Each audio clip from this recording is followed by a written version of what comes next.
Well, that's terrific. I went to law school too, and the difference was that the first day of law school, when I was called upon, I knew immediately I didn't want to be a lawyer the first day, first minute.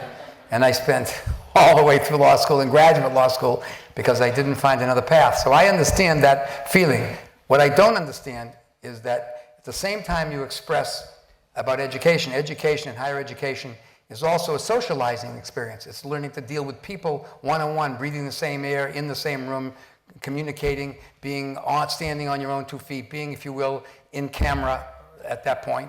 And there are other aspects to the education that develop not just your aptitude, and I think law school is about three-quarters is about aptitude, but develop your attitude. So would you say that college plays no part in developing the whole human being?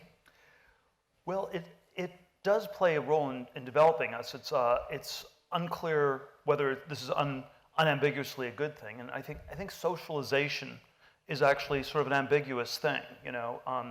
There's this very odd phenomenon in Silicon Valley where some of the most, a lot of the talented businesses, great businesses, seem to be run by people who have suffered from some mild form of Asperger's, and you sort of have this question why that is. And I always think this fact should be turned around into a critique of our society, which is, what is it about our society that takes people who don't have Asperger's and where you get socialized into thinking that your original ideas, your creative ideas are bad, they're weird, you shouldn't pursue them, you get subtly discouraged.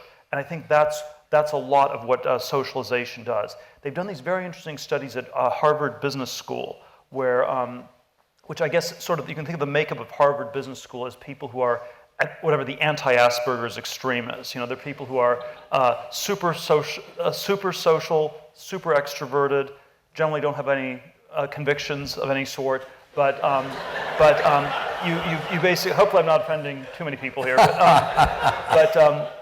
but you put these people in a hothouse environment for 2 years, and at the end of 2 years, it's been found systematically that they all end up deciding, or the largest cohort of them ends up deciding to sort of try to catch the last wave that just passed you by, to use a surfing metaphor here in Southern California. And so you don't want to, you're never going to catch that wave. So in '89, they all wanted to work for Michael Milken a year or two before he went to jail. Never interested in tech or Silicon Valley except '99, 2000, when they timed the end of the dot-com bubble perfectly.